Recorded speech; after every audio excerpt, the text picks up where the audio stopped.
You are listening to This is Oklahoma, hosted by Mike Hearn, telling stories of Oklahomans and those that have made it their home.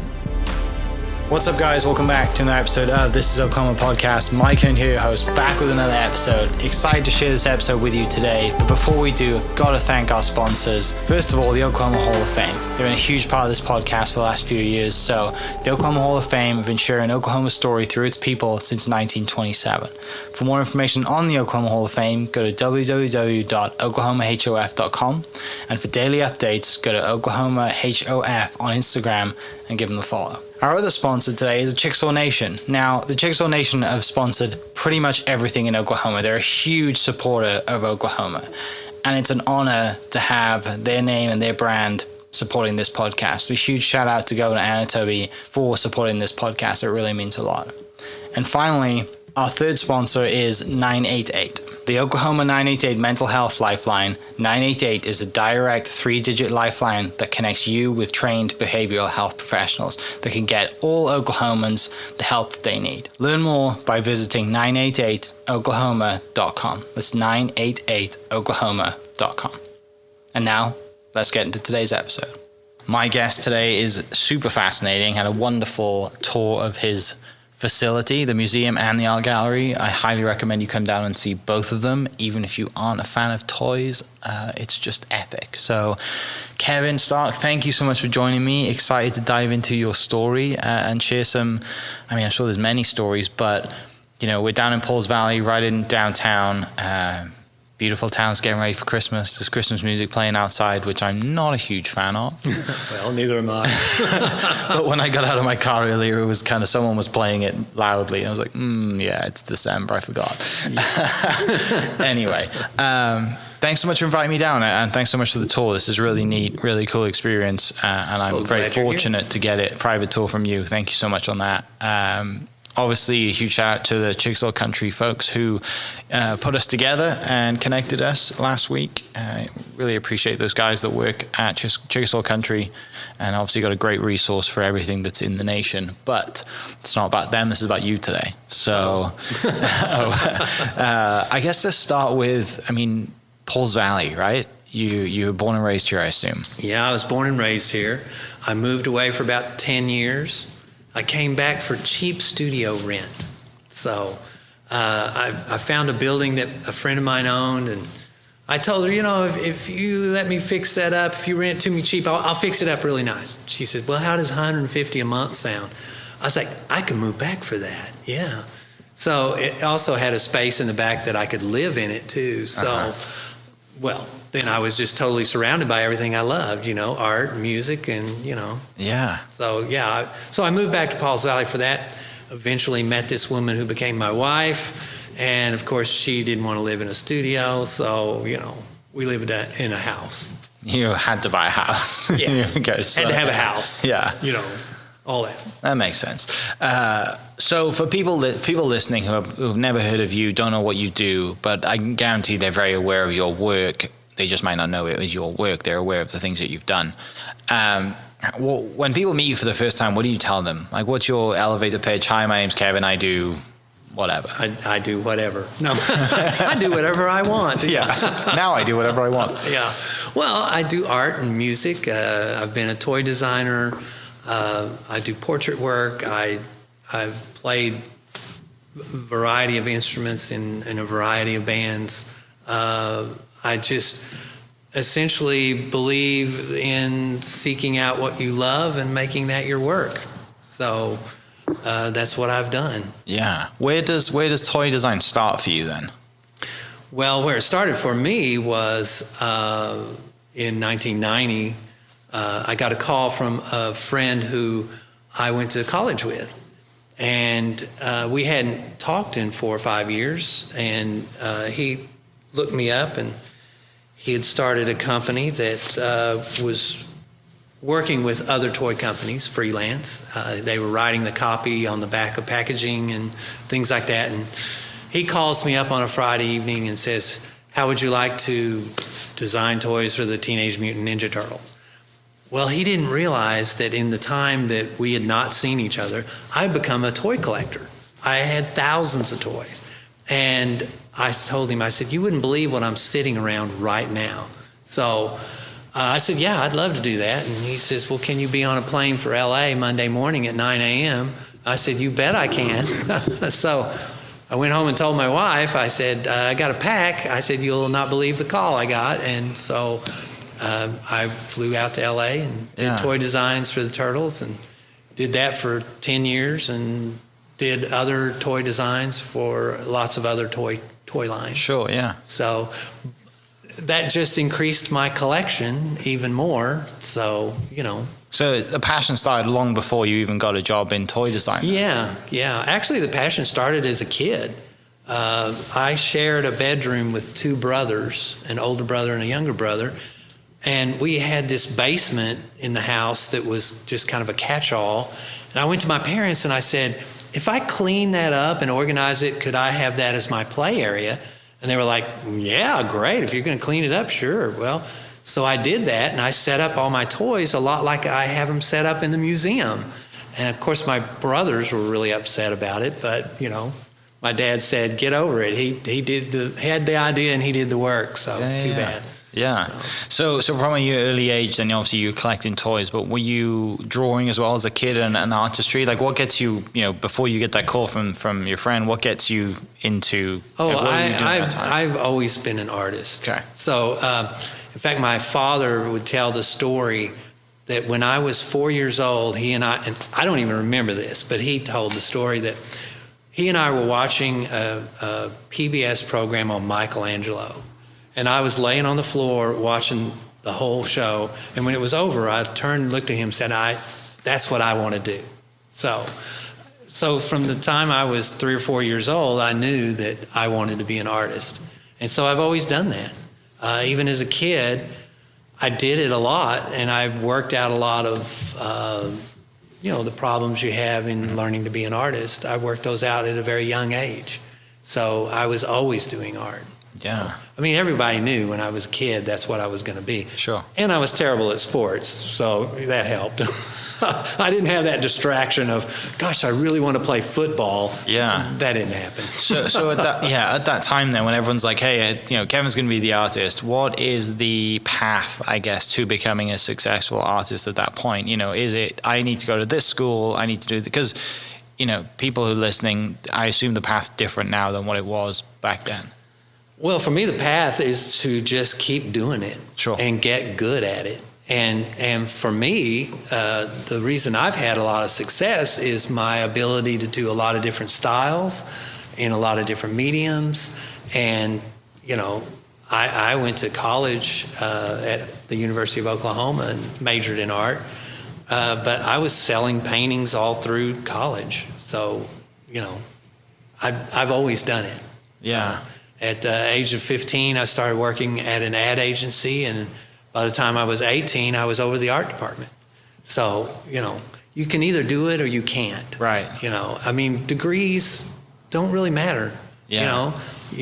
People either see you can do the work or they don't. And I have young artists that come into my studio, and I tell them, I'll look at your portfolio and, help you out or whatever, give you a critique, and they don't have anything to show me.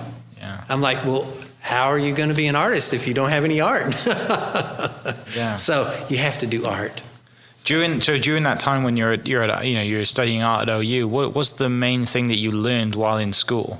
Because if you're an artist, you're like, hey, you probably didn't even have to go to school, right? If you're like, I want to be an artist, like I could possibly not go to college and still be fine, successful, selling my paintings. Yeah. Why go to school, and then what did you learn from being in school?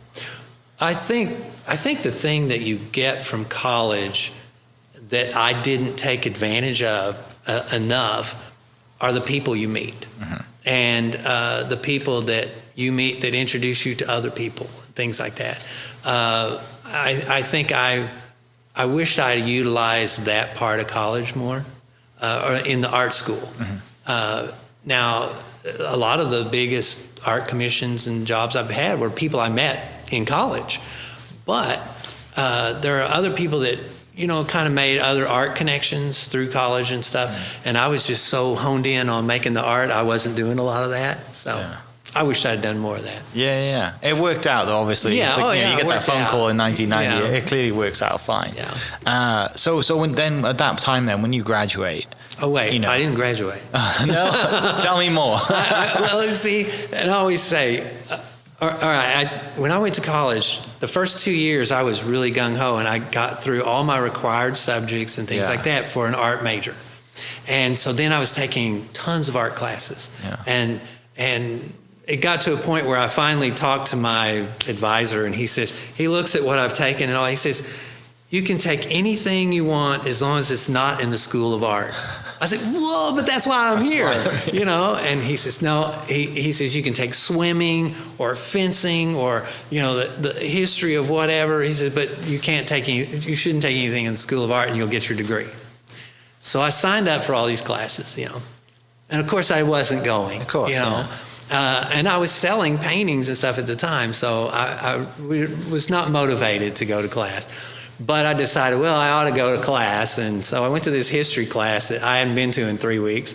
And they passed out a 5-page test. And I looked at it, and I didn't know anything. So I just got up and walked out.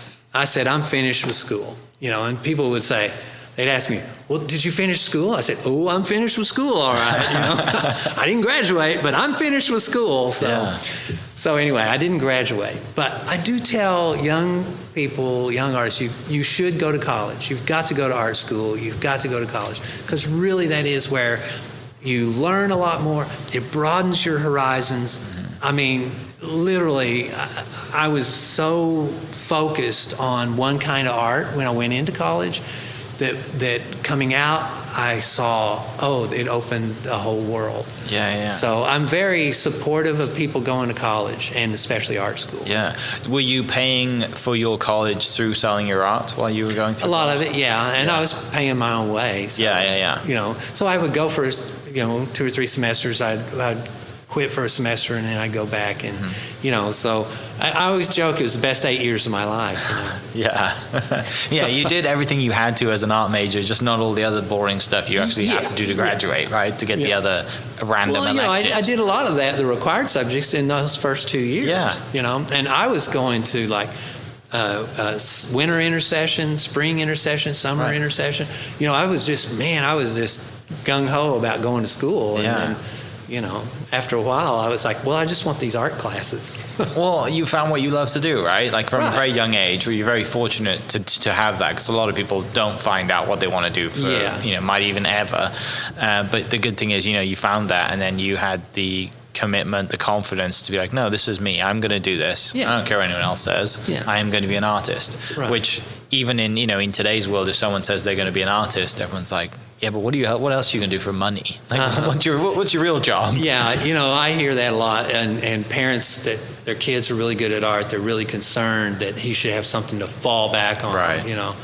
Well, I've been real successful at art, so and I've done other things. I've owned a winery, and I've owned a restaurant, and all this other stuff, and it always got back to, well, it was art that was paying the bills. Mm-hmm. Maybe you ought to be an artist, but I'm always waking up thinking, what else would I like to do? I haven't been a truck driver yet. Maybe I should try that. Yeah. But, or paint trucks. Yeah. Start painting trucks. Oh, I've already painted trucks. Yeah. What? So during this time, then you're kind of like, I'm done with school. I'm just gonna be an artist. You're in Norman. You're in Oklahoma. You're from Pauls Valley. Take us there. What's like? What's going through your head at that time? What do you have any kind of grief from family that says, hey, you should get a real job and do this? Like, what is the scene at that time? No, I've never had any grief from family because I never went and asked them for money.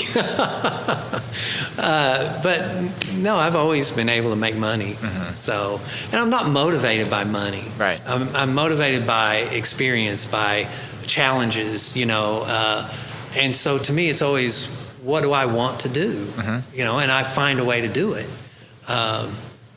It's just always been that way. Yeah. I mean, I've always, and actually, my sister and 2 brothers, all 4 of us have always worked for ourselves. Yeah. We've always kind of had our own careers and not really worked for other people. Did your parents work for themselves too? Yeah. Yeah? Yeah. Well, my father did. My mother didn't work. But Yeah. Yeah, my father had his own business. He sold insurance. Okay. So That's another like kind of very common trait, right? Is if you're the son or daughters of entrepreneurs, the likelihood is you're going to be an entrepreneur too. yeah. And whether Well, that's because good or it's bad your thing. normal. Yes. And that was our normal. Yeah. So then, finishing school, I'm done. Are you thinking I'm going to go get myself an art gallery, or I'm going to travel? What do you do at that time? Well, actually, when I rented the building for $150 a month, that became my first art gallery. Right. So it was my studio / art gallery, but also where I made music. So that just became the spot where people could come and see the art or come and discuss a project or whatever.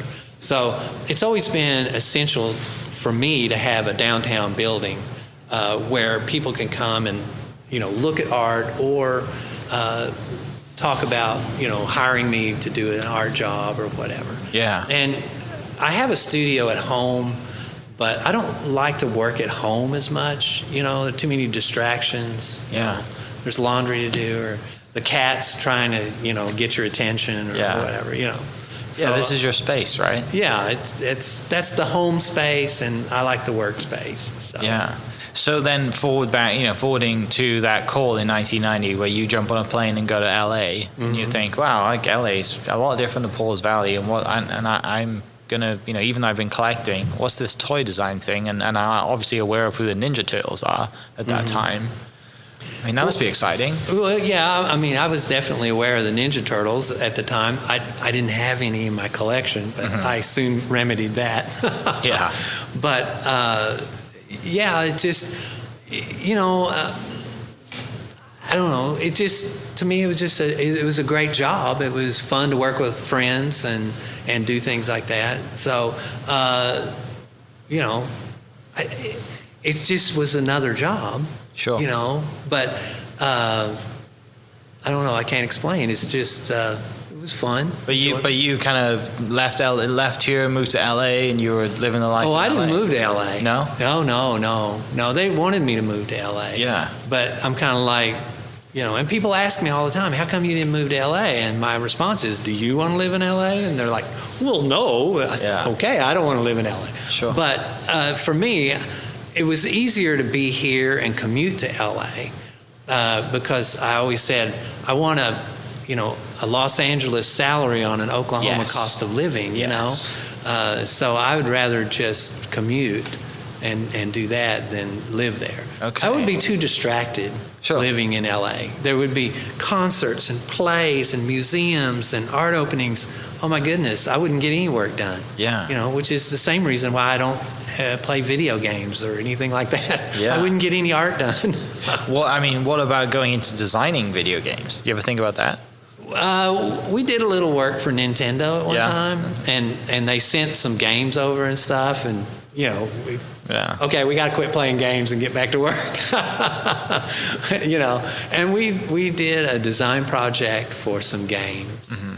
So I've done a little bit of that, but not much.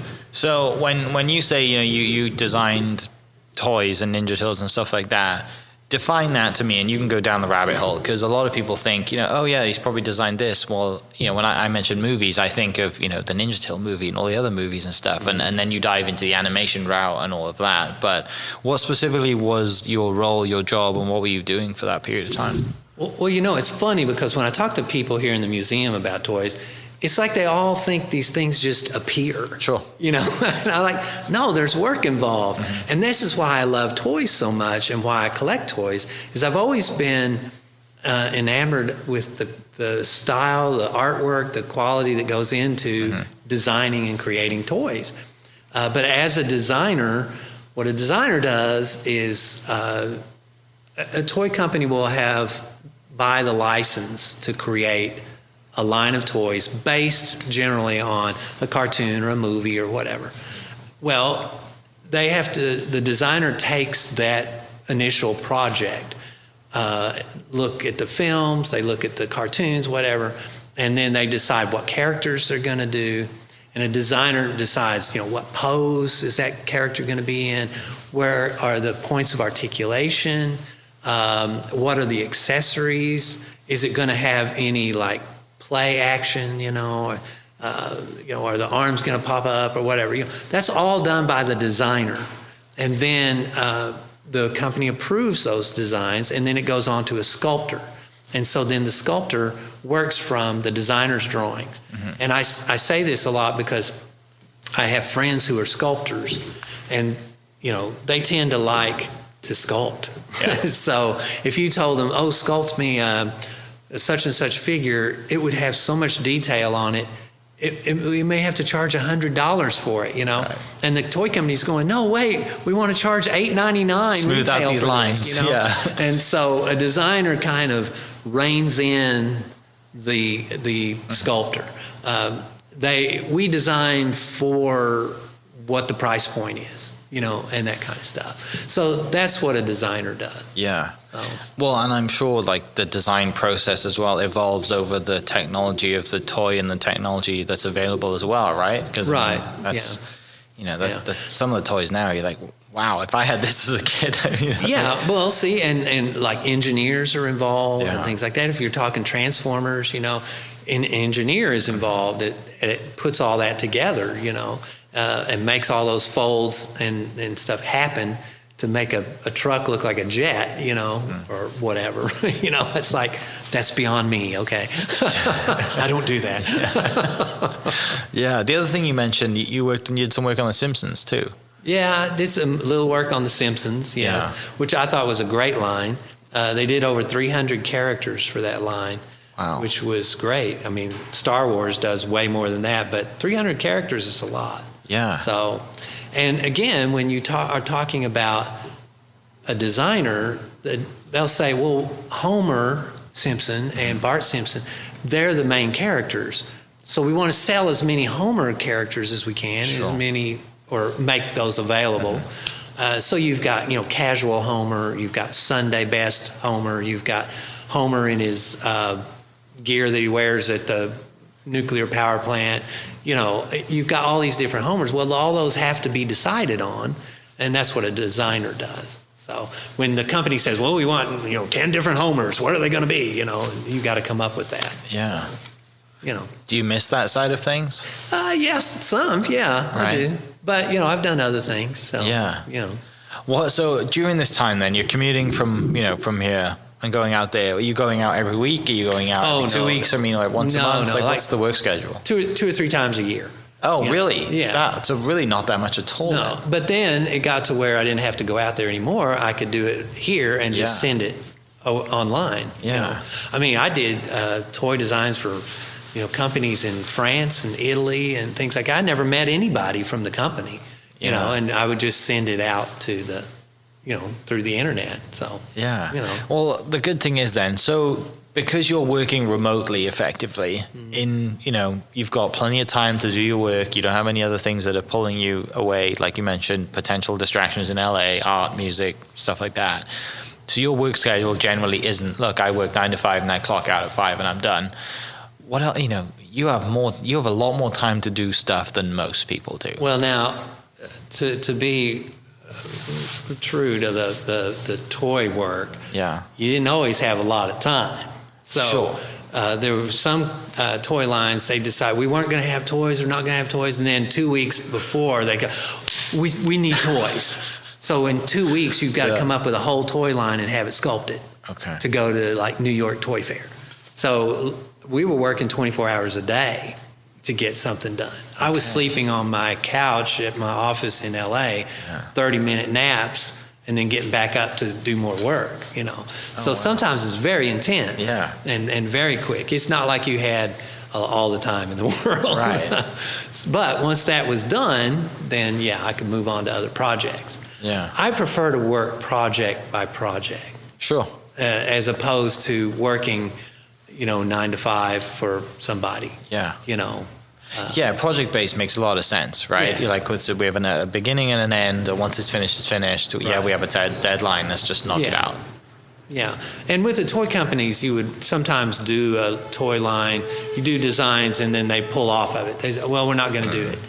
And then, 6 months, a year later, they go, remember that toy line? Well, we want to do it again. Now we want to do it, and you got a month to have it finished, Okay. Yeah. So, but yeah, I do lots of other stuff too. So, Well, so what do you, all the other things you mentioned, you're into music and you do your own, you're an artist and you do not just one thing, you do many other different forms of art. How does this all evolve into, does it just randomly think, I'm just going to start drawing now and this year, do you just pick up things over time, or is it just, hey, I'm going to try this and do this and I'm good at it? Because you're very good at a lot of things. Well, I like to paint in a lot of different styles. Yeah. And which has helped me a lot to get, projects. But I also, I'm into performance art, things like that. So I actually create other artists that I become. So that's always a lot of fun. So, and sometimes I create the artist and then have to go create his work. The pop artist, Red Kittens, you have to understand too that everything I do has a sense of humor to it. Oh yeah, I figured that. So everything I do starts as a joke. Yeah. Okay. We had an art walk here, and there's a lady here who has another art gallery, and she asked me who my featured artist was going to be at the art walk, and this was like 2 months out. And I said, "Oh, well, his name is Red Kittens." And she goes, "That's his name?" I said, "Yeah, that's his name, Red Kittens. I'm making it up on the spot, okay?" And she says, "Where's he from?" I said, "He's from Amarillo, Texas." Yeah, he's from Amarillo. I said, "Well, what does he paint?" I said, "He paints red kitties. He's got this red cat. He just paints these red kitties." Yeah. And she said, "Oh, wow, okay." Well, I then went and created the artist, Red Kittens, and I created a whole body of work. Yeah. I had less than 2 months to create a whole body of work. And so Red Kittens became this pop artist, and I had this short-haired wig and sunglasses, and so I kind of looked like Andy Warhol or whatever, and I became Red Kittens. Yeah. And I even gave him the different voice, a different way of standing and walking and all this, and created this whole persona.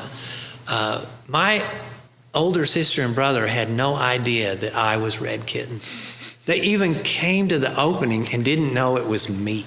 Like, is Kevin supposed to be here? Where's Kevin? Yeah. Where's Kevin? They said, "He's over there." That's not Kevin. Where's Kevin? No, that really is him. So I created this, and that to me is fun. I mean, it's just enjoyable. I love theater, but I hate memorizing lines. Sure. Okay, so I'm terrible at that. This is my opportunity to be in theater, but not have to rehearse. Yeah. Well, and I'm interested in just kind of that whole thing, right? You just create off the top of your head, straight off the dome. Yeah, this guy's Red Kittens. I've created a line for him, and then you just go after it, and that's it. That's what you're gonna do. Mm-hmm. Like, you just love being creative. You love a storyline, and then not just, you go down the rabbit hole and like this guy's entire backstory. If someone asks a question, I gotta have an answer for it. And if, exactly. It's fascinating to do it that way. Yeah. Do you know anyone else that does that? I'm sure there are other artists that do it. Yeah. But I don't know if they. But not any personally. Like, hey, this guy, I know this guy. He used to do this. I'm going to try and do the same thing. No, that's not how I hit on it. Yeah. To me, it was just, this will be fun, And so I did that. But I had other styles of art I like to do, and I thought, well, why not create artists for those styles of art? Yeah. So Jet Black does these paintings that are thunderstorms at night. And really what I wanted to do was a series of paintings that were black and white. Mm-hmm. And so that I did those, and they became almost abstract, which I enjoyed too. And then I've always liked to paint birds, realistic paintings of birds. And so I came up with the character Ivory Keys, and she paints the birds. Yeah. So, and then Sam and Chevy does this wild kind of skateboarder art and things like that.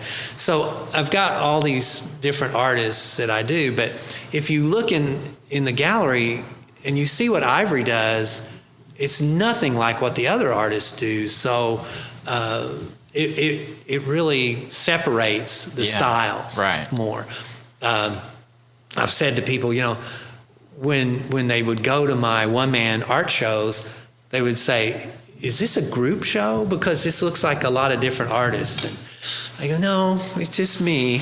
But now I'll have a show with just Red Kittens, and we may have a show in Norman or Oklahoma City, and I show up as Red, and I stay Red all through the opening. That's just less fun though, as well, isn't it? Like, it's just fun, so but much man, fun to it's do a lot of work. It is a lot of, I'm sure. 2 hours being a character, kind of tough. And man, I'm telling you, you got to watch yourself because you want to slip out of character. Right. But I just stay in character. Yeah. What's the art scene here like from your perspective?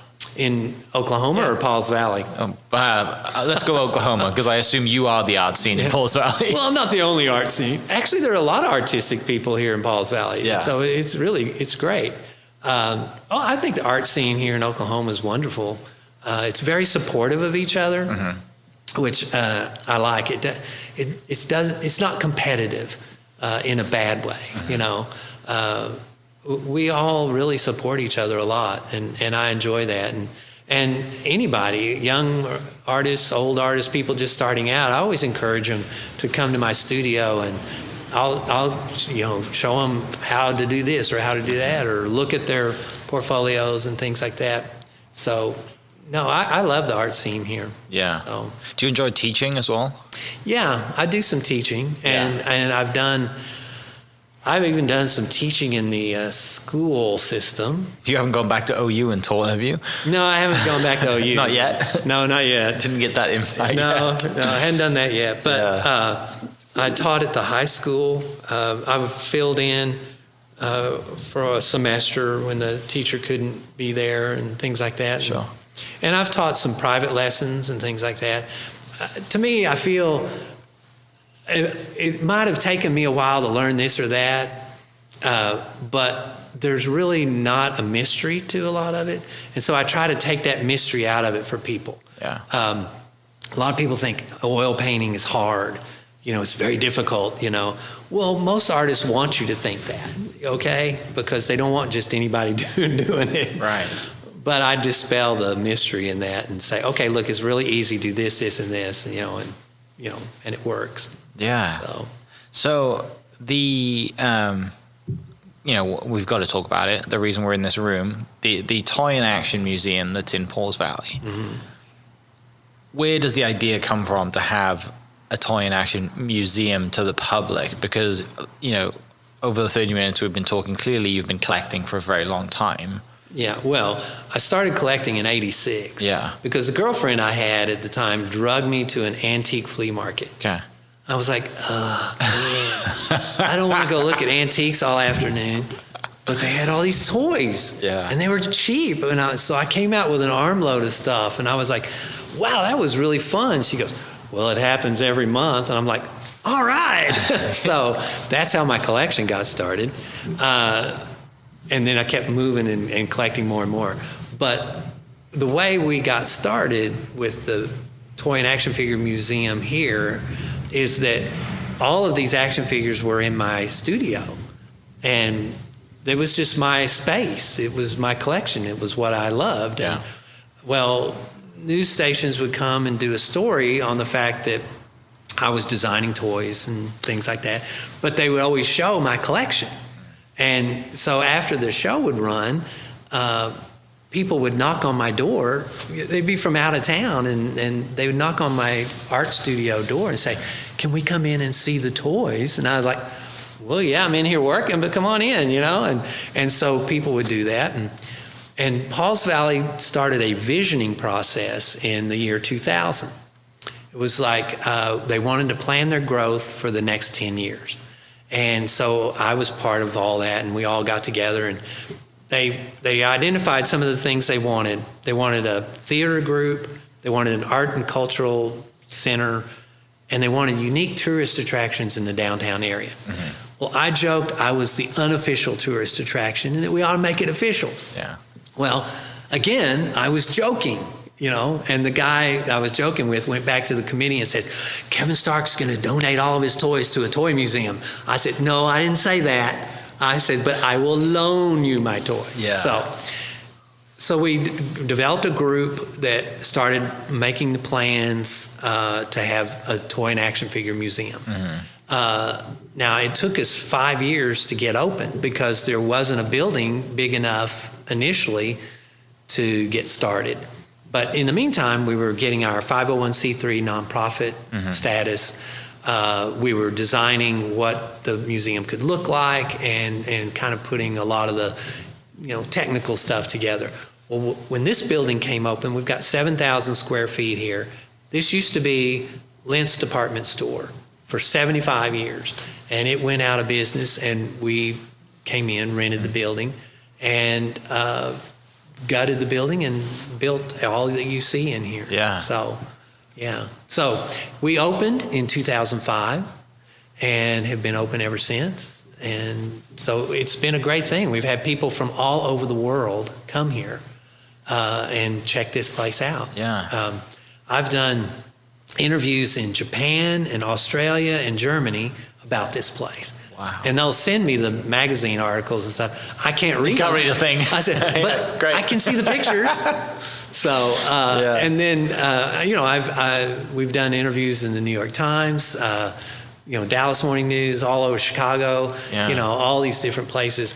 We got in Wizard Magazine, which was a toy and comic collecting magazine. Yeah. And that was a big thing for me because I always bought Wizard Magazine and read it. So that was very cool. We were one of the destinations to go to see, this kind of stuff. Right. And then Time Magazine voted us one of the 50 places to see true Americana in the United States. So that was a big deal too. That's a pretty big deal. Yeah, Right? When so- Time Magazine is giving you, daps, it's like, okay. So I'm doing the we right have thing. become this kind of positive, place for Paul's Valley. Sure. So, and a lot of people think this is about toys. But it's not really about toys. Because when you come in here, this is about memories. This is about what you had as a child. And because we span from the 50s to today, so it's really not about toys. It's about memories. Yeah, that's, the first thing I said to you, right? I remember growing up, I played with Action Mans and Legos. And you're like, well, I think I have one Action Man from the UK. Let's go find it. And you did. And, it's like straight away you're thinking of like running, and obviously I think kids now growing up different to what we grew up, running around in the yard and playing with figures and getting, breaking bones and getting dirty and falling off bikes. Right. We could talk about that forever, Yeah. which I don't want to get into. But, it is really cool. And it's probably nice for you as well because, once the sets are built, other than building sets, it sort of runs itself. Yeah, Right. it does. I change out the displays fairly often. Yeah. When I can. So, and we have a lot more than what you see in the museum. If you come to the museum, and I have people always tell me, oh, well, you don't have such and such. Well, yeah, we do, but we have 2 more buildings full of toys. Yeah. I've got so many toys that we have to trade them out. Yeah. So I could fill a 30,000 square foot facility with what we have. Would you like to do that? I would love to Just keep buying buildings in Pauls Valley and do Yeah, that? just keep buying buildings. Yeah. Yeah. We, initially rented this building and then we bought it. Yeah. But yeah, I would love to have more.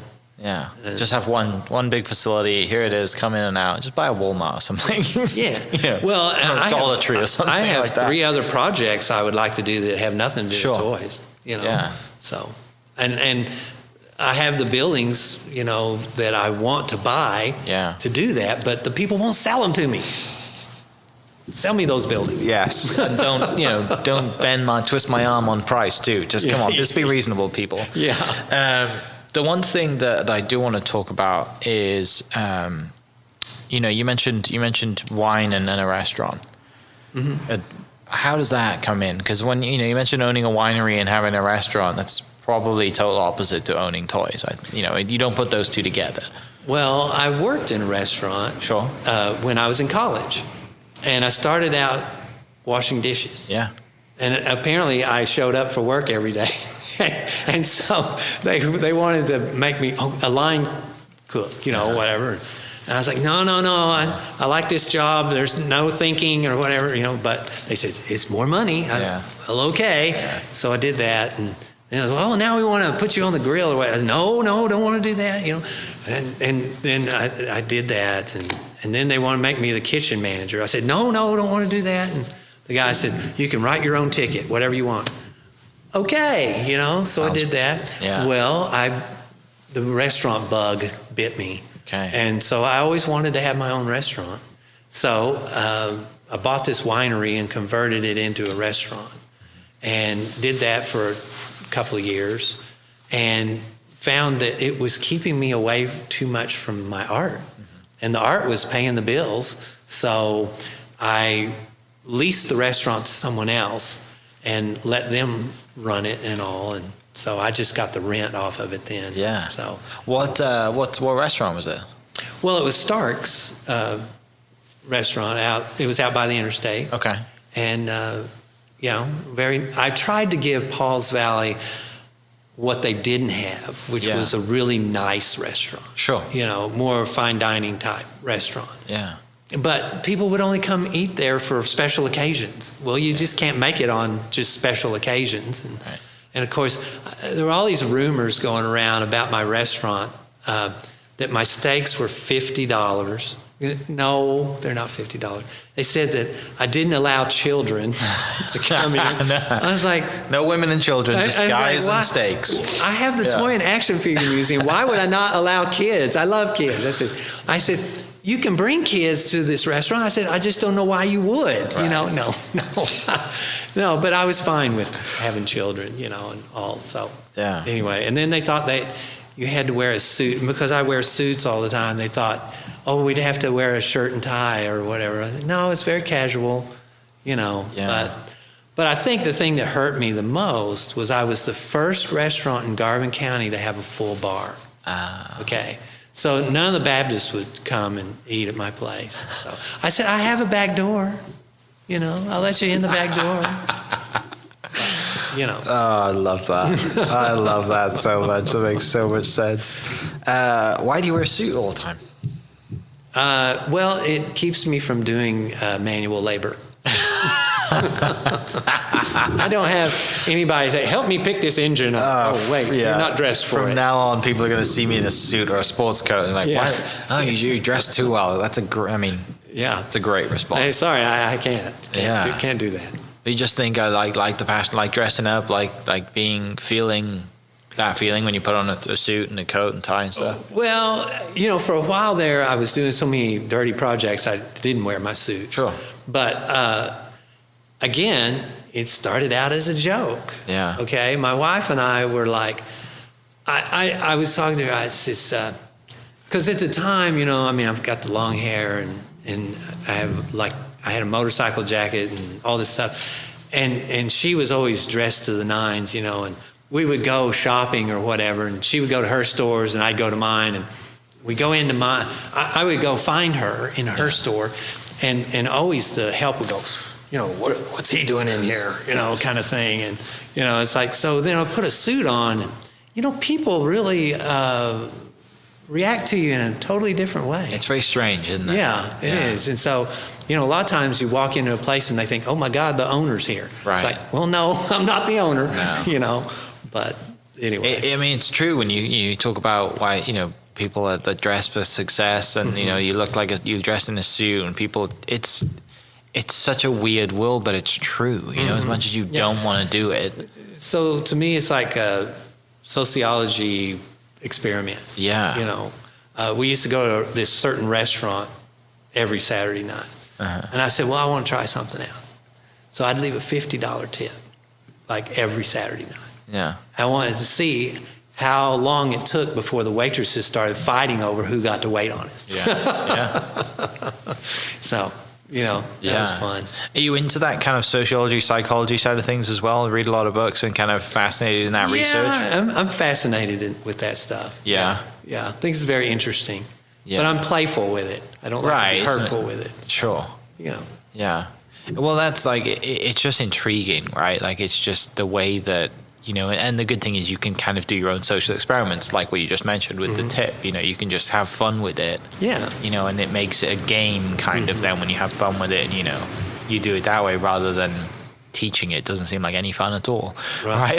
Reading from, no one enjoys reading from like a psychology textbook, but they say, hey, go and do this out in the real world and we'll show you what the impact is. Yeah. That's a lot more fun than, diving into a textbook or whatever. Yeah. Well, and also my father always wore a suit. Oh, okay. And I think there's this Well, of course, he sold insurance. Well, so, yeah, it was fitted the. Yeah, but there's always that saying that you end up becoming your parents, you know. And so my older brother teases me that I've become my father. So. Did he have long hair and a motorcycle too? No, he didn't. But, you know, the funny thing was, as a youngster, as a high school kid, he's always mad at me about my long hair. Sure. And was always wanting me to get it cut and things like that. And as an adult, I had really long hair that was a long braid down the back of my back. And he was like, one day I was at his house. I was going, I think I'm just going to cut all this off. And he goes, no, you can't do that. I was like, what? I said, who are you? You know? And he says, you can't cut your hair. That's your identity. Yeah. That's your thing. I was like, what? You know, I was amazed that now he was telling me I can't cut my hair. Right. All these years of growing up, you're like, dude, you need to cut your hair. Yeah. Yeah, you're drawing unwanted attention to us because you look like you should be in a biker gang. Right? Yeah, exactly. Yeah. And now, you know, you're known for looking like you're in a biker gang, and you can't cut your hair. The other thing I kind of want to touch on and talk about is the fact that toy values have gone through the roof, right? Like the collecting side of things has gone nuts. Yeah. And for better, for worse, whatever it is, like people, you know, and I think this is just reoccurring through history, right? It's like as soon as something gets 20 plus years old, it's collectible now, right? And everyone's like, oh, I used to play with these. I paid $1 for them when I was a kid, and now they're worth $1,500. Well, whatever. Because there's not very many of them left. Right, that's the thing. And those same people who played with them as a kid want them. Yes. They want to recapture that. Yeah. And so they have disposable income. So they're like, oh, yeah, I'll pay $150 for that toy, you know, or whatever. I did a podcast a couple of weeks ago. The guy who works in a car detail, does paintless dent repair, but he collects Hot Wheels. And in his detail shop is just Hot Wheels everywhere, still in the box, still collecting them. And I kind of asked him the same thing, you know, and then I saw an article yesterday that it's like, here are the top 5, you know, Hot Wheels cars that you can find. And it's because, one of them is because everyone used to break them up as kids, you know, like there's not that many of them. Right. There's not that many left. And so, you know. Yeah. Supply and demand. That's crazy, isn't it? Yeah. I mean, it makes sense over history. Like, I could be a great investor. You know, in 20 years' time, if I'm worth waiting, I could go buy all of these toys. Well, a lot of these behind me that are on the wall, I bought in the 90s. Yeah. You know, and so, now they're worth a lot of money. But I don't buy for the investment. Right. I buy because I like it. Well, you wouldn't have this facility if you bought for the investment, because you'd be continually trading and selling, and you'd probably have a killer eBay account, right? Or your own Shopify website selling I don't toys. even buy stuff off of eBay. Yeah. So, I mean, not very often. It's very rare that I'll pick anything up. Yeah. I like to see it, look at it, hold it in my hand. You still go to trade, like the shows and the fairs and stuff? Some of them, the big shows every year? What is the biggest one? Well, the biggest thing to go to is, you know, the Comic-Con in San Diego. Oh, yeah. And I've been there 3 times. Do you dress up for that too? The what? Would you dress up for it? Because people dress up for that, right? In superhero outfits. The cosplay stuff? Yeah. No, I don't do any of that. No? No. Dress up as one of your I would be artists and go out there? if I did that, you know, because I can build all kinds of things and stuff, and no, I don't do that. Well, coming to the present world, what do you see in like today's toys? And is there anything from today's kind of toy industry, toy world that you're still kind of involved in or have a passion for? Well, I think today's toys have become a lot more, like you said, about the collector. So there are toys that are made especially for collectors. And these are more expensive, they're fewer. Yeah. And they're done highly detailed, you know, beautiful. To me, I say these are sculptures for the masses. Sure. Okay, that's what toys have become. So they're great. I mean, the toys for little kids are still out there, but you know, the younger kids and all have gone so much into the computers and the video games and all that kind of stuff that toys, action figures aren't the draw they used to be. Yeah. So, but they are still a draw to adults. Sure. And so adult collectors, you know, I know a guy who buys these action figures, and the cheapest are like $200, you know, and he's got a whole house full of them, you know. And I haven't gone quite that route yet. You bought 3 warehouses instead. Yeah, well, I'd have to sell a few of my toys in order to get some of those. But Yeah. I don't know. I have a hard time paying that. But I've got a few of those. Very few. Yeah. So those would be like your personal kind of prized possession type, hey, I have my own, like, this is my vault kind of place. Yeah. Well, these are ones that are just for me. No one, never going to sell them kind of thing. Just you got to be select. Yeah, of course. Every now and then. Yeah. What are they as kind of eclectic as this collection, or are they more like, no, I like to collect these specific ones because this is my Well, thing? I'm big into Batman. So Okay. I have a massive Batman collection. Yeah. Huge Batman collection.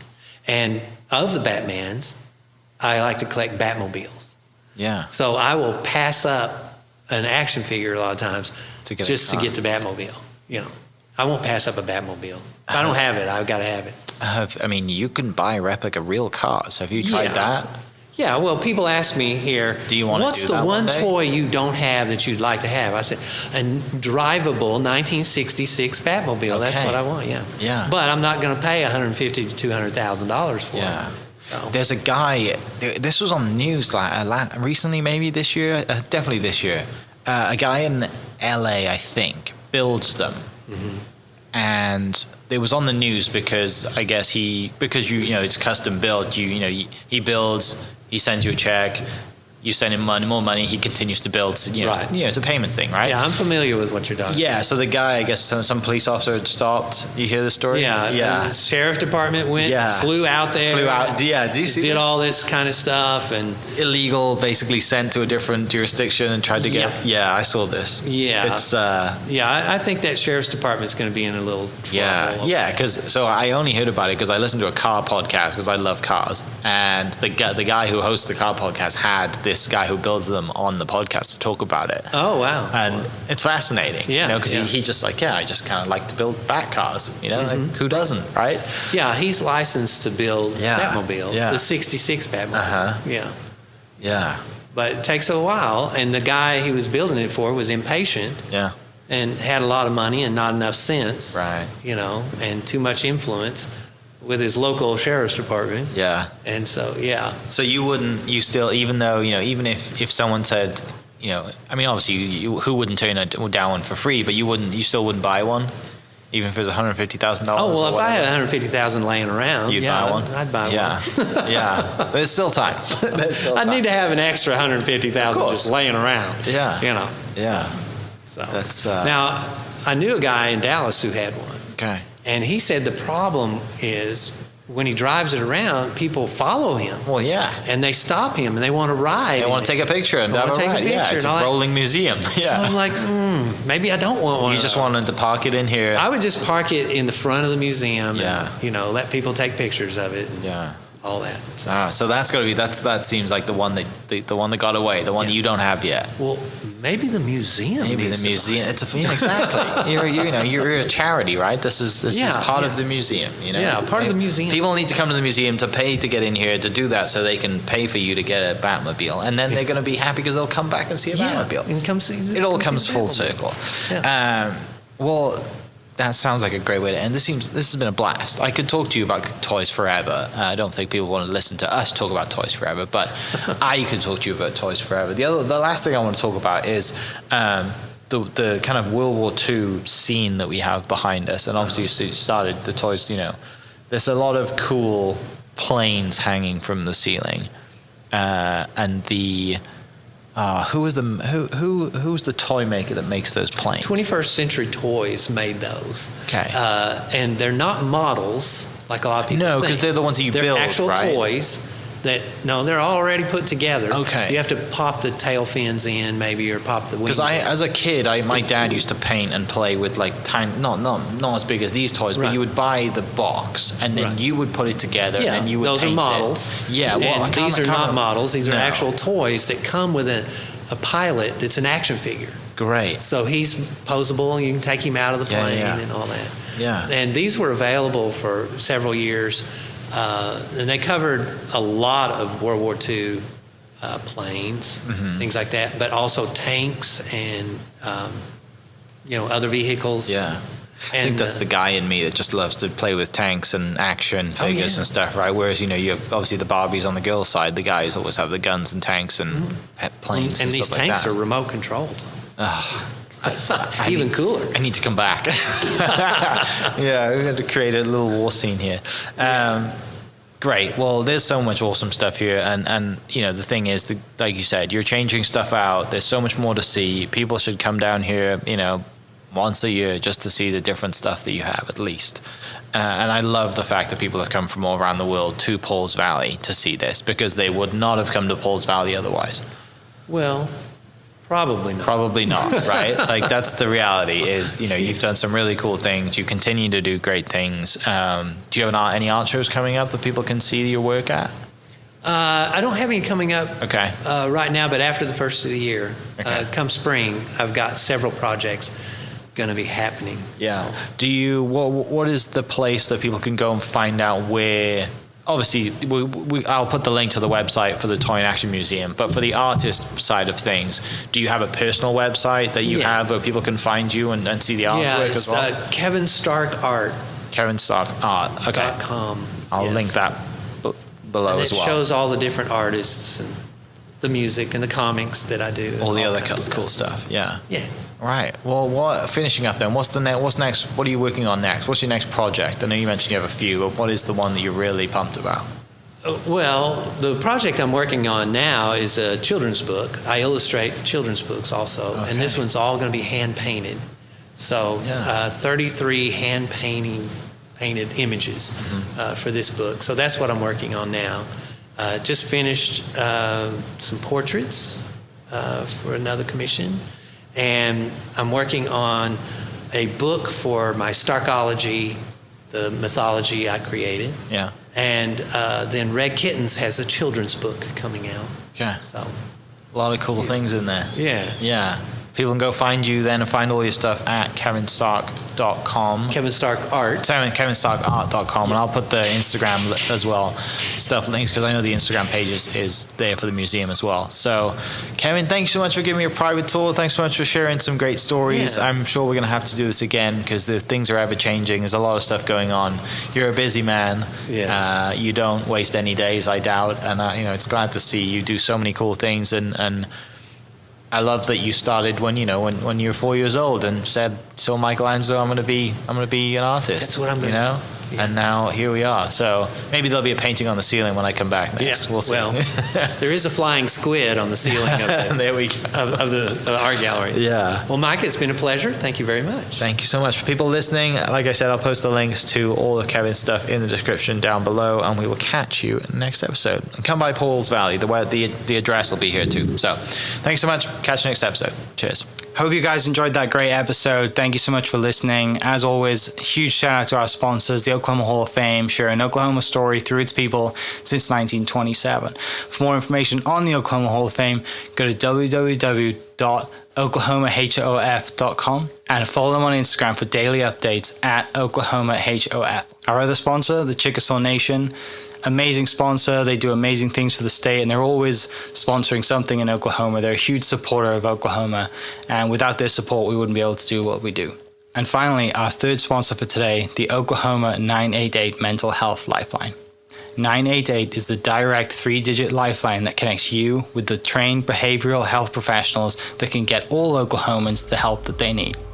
Learn more by visiting 988oklahoma.com. It's 988oklahoma.com. Thank you for listening. Thank you for listening.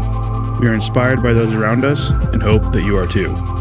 Make sure you subscribe to this podcast on your favorite podcast platform and leave us a review so we can keep telling your stories. For more great Oklahoma content, follow This Is Oklahoma on Facebook and Instagram.